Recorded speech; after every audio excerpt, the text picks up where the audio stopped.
pisang kepok putih. Ya. Nah, tadi kita sudah sebutkan ada 2 orang pekerja di outlet ini satu tempat yang bertugas mengupasi. Dan kemudian disusun seperti ini. Ya, tahap kedua. Dan selanjutnya diiris-iris seperti ini. Dibentuk seperti ini. Ya.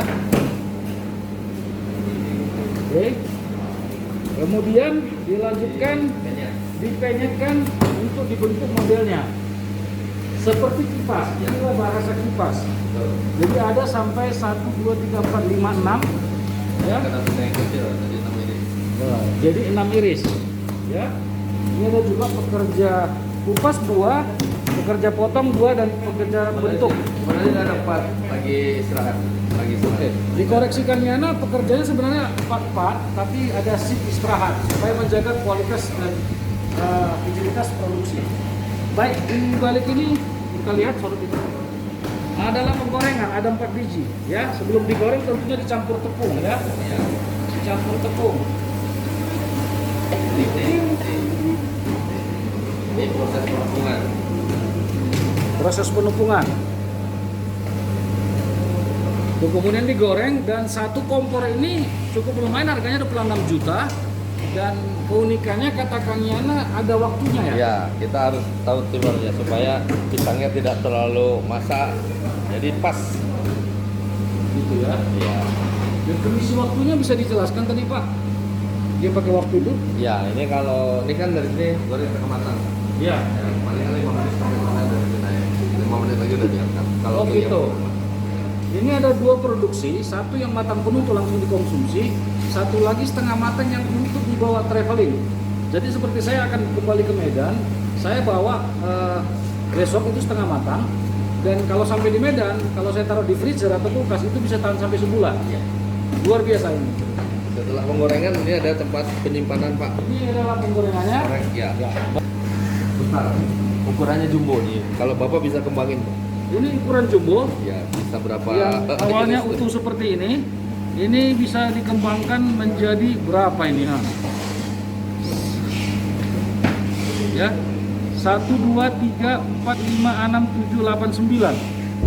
Sehingga dia benar-benar mirip seperti kipas. Dan uniknya, pisang kipas ini justru dapat Kang Yana bukan dari keinginan dia, istri dan keluarga, tapi konsumen yang fanatik dengan makanan beliau, sehingga kalau mau belanja pisang, Kang, aku beli pisang apa? Dicadai, pisang kipas. Jadi bahasa pisang kipas bukan bahasa yang diperoleh mendadak, tapi dari kemauan konsumen. Ini yang unik, konsumen yang memberikan brand. Banyak perusahaan-perusahaan mencari brand, tapi karena di branding sendiri oleh penggemar makanannya fanatik. Luar biasa kan ya? Ini proses pengepakan gitu. Ya, ini kalau kesini wajib buka sendal, alas kaki, nggak kencang.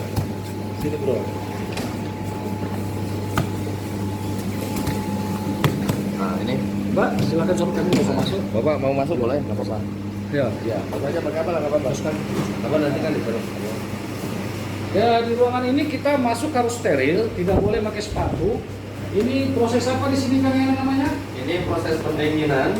Proses pendinginan pakai kipas angin ya. Pakai AC sebenarnya. Pakai AC. Ada AC 2 unit, ada kipas angin juga. Ya, nanti kalau sudah dingin kan, kalau yang pengambilan besok pagi wajib kesini sama di freezer. Jadi supaya pengirimannya besok tetap fresh.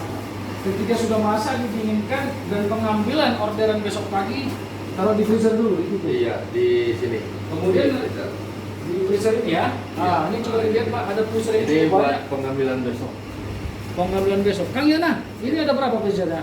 Ini ada di sini ada 4. Ada 4. Kenapa sampai harus di freezer itu? Apa sisa atau karena memang banyak permintaan? Tidak. Pisang kita original, tidak pakai pengawet apapun. Oke. Dia pisang itu bertahan 2 hari di luar freezer. Supaya bisa bertahan lama hanya di freezer. Karena ada esnya. Tapi tadi saya tanya ada pembeli yang protes, Pak, pisang saya pesan 2 hari lalu mana? Ternyata Kang Yana ini produksi untuk hari ini untuk melayani produk permintaan kemarin. Jadi saat ini beliau kebanjiran produksi sehingga harus menyetop dengan salah satunya freezer ini karena tingginya permintaan daripada konsumen di wilayah Pekanbaru maupun yang datang dari luar Pekanbaru. Begitu kan ya. Ini kalau yang frozen ini untuk pengiriman jauh, Jakarta, Surabaya, makanya luar provinsi wajib di sini dulu. Pengirimannya besok pagi. Jadi yang kita distribusi hari ini pemesanan kemarin dan 2 hari sebelumnya. Jadi kalau teman-teman yang datang hari ini, ya kalau nasinya bagus dapat, kalau nggak ada ya harus pesen dulu. Saya sendiri ngalamin, muridnya datang beli nggak ada Pak, nunggu besok. Limbah ini kulit pisang sebenarnya, kulit pisang yang sudah tidak dipakai, kita masukin goni, sebentar lagi kita tutup. Nah, setiap hari 2 hari mereka ngambil, setengah hari sekali, sore sekali. Ini tidak terbuang, kita kasih kepada peternak sapi dan peternak kambing. Mereka tinggal ngambil saja, tidak saya jual, yang penting setiap sore tetap bersih. Jadi limbahnya semua berguna. Produk pisang ini limbahnya saja digunakan untuk konsumsi pakan ternak dan itu digratiskan Kang Yana. Luar biasa sumbangsihnya Kang Yana ke masyarakat. Yuk kita baik kita masuk ke ending daripada video Mabersab. Mari belajar bersama tentang produk-produk kuliner yang dibangun oleh masyarakat Indonesia khususnya Kang Yana. Di depan saya ini ada produk pertama, produk kedua dan produk ketiga. Bisa dijelaskan Kang Yana apa ini dan apa produk yang lain? Oke. Sebenarnya dari sini dulu mulainya, karena ini produk utamanya. Ini adalah produk utama kita, pisang goreng kipas Kuantan 2. Mulai dari harga 2.000, 2,5, 3.000, 3,5, 4.000, 5.000 sampai yang. Nah, kita kan setiap saat harus melakukan diferensiasi produk. Nah, supaya orang tidak stuck, tidak jenuh, makanya lahirlah produk seperti ini. Mungkin orang udah suka makan ini, tapi lebih suka ngemil kalau kecil-kecil. Makanya ini lahir produk yang namanya produk suwir. Ini ada pisang suwir premium. Ini satu pack ini 50.000 ya. Nah, kalau ini sama, ada yang frozen, ada yang matang. Kalau ini pisang suwir super 25.000 satu pack. Isinya sekilo. Jadi kalau kita lihat ini yang tadi pisang dari Sumbar 1, 2, 3 ya, dan ini pisang dari Nias 1, 2, 3, 4. Yang paling murah harganya 2.000, yang paling mahal 7.000. Kalau kita lihat besar sekali dan cantik ya, masing-masing punya kelebihan keunikan.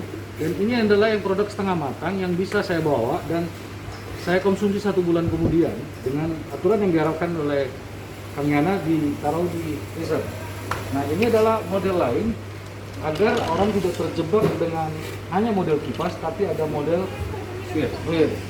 Nah, ini adalah produk khusus juga yang namanya swir, yang lebih kecil dan terkadang dikatakan crispy. Ya. Nah, Baby banana.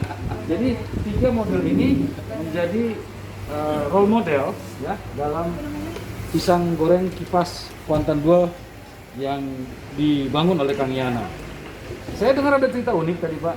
Awalnya ini dijual produknya oleh Kang Yana seperti ini dan seperti ini.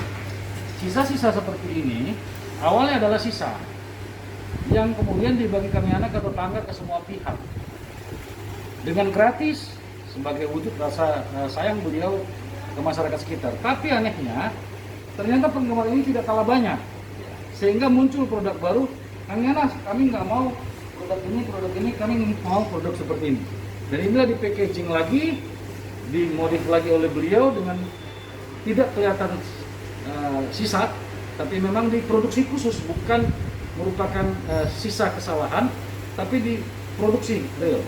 Dan punya harga 1 kilo 25.000 dan luar biasa penggemarnya. Dan izin saya merasakannya ini sudah berulang-ulang dan tidak bosan. Kita coba dengan makan ini. Yang saya rasakan adalah belum sempat saya rasakan rasa aslinya, masih separuh manisnya, tapi kita ingin menambah terus. Luar biasa kayaknya. Keren. Oke. Closing Mas sama Ibu.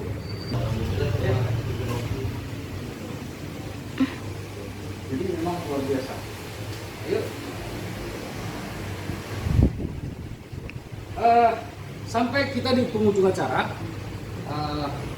di awal tadi kita berbicara di sini dengan background pisang goreng kipas Kuantan 2, dan sudah begitu banyak dijelaskan Kang Yana sama Ibu. Kita ingin tahu closing statement penutup dari Kang Yana, apa sih tips suksesnya, apa saran-saran beliau ke kita. Silakan Kang Yana. Oke, baik, terima kasih Pak Simatupang dari Mabesa. Saya Tempat Triana, sekali lagi saya kenalkan. Kiat sukses itu gampang sebenarnya. Pertama, tadi saya katakan di awal, tentukan punya impian, komitmen, punya mental juara, lakukan diferensiasi produk, komitmen, lakukan terus, pasti sukses. Seperti itu. Kang Yana, pertanyaan terakhir. Bapak tentu sebagai pengusaha pernah jatuh dan mengalami titik narik terendah. Pada saat karena kapan itu dan bagaimana Bapak bisa kembali bangkit? Oke, baik.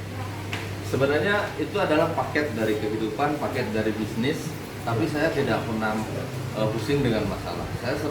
Saya sama istri selalu tetap bagaimana cari jalan yang terbaik untuk keluar dari masalah. Dulu pernah kita dihadapkan dengan isu-isu yang luar biasa, katanya pisang goreng kipas itu pakai plastik, bla bla bla segala macam. Itu di tahun ke-20.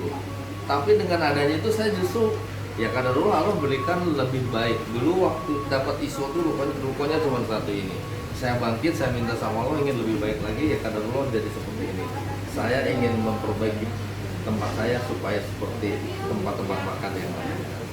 Waktu kita sekarang juga ada pandemi, dulu juga waktu ada asap bla bla bla, itu sebenarnya masalah buat kita. Tapi kita tidak pernah pusing dengan masalah bagaimana supaya kita tetap kelihatan berdagang, supaya kita tetap kelihatan berbisnis.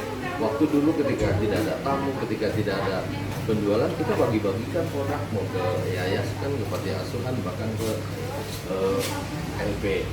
Makanya kelihatan orang kita tetap ada aktivitas gitu kan, kita bagi-bagi. Luar biasa teman-teman, beliau pernah jatuh di hoax mengandung plastik sampai berurusan dengan pihak hukum. Iya. Tapi mentalitas pejuang pengusaha beliau dan kedekatannya sama Cipta menganggap ini satu jalan membentuk karakter sukses beliau, bukan menjadi jatuh Pak ya. Saya pernah berbisnis, gagal beberapa kali,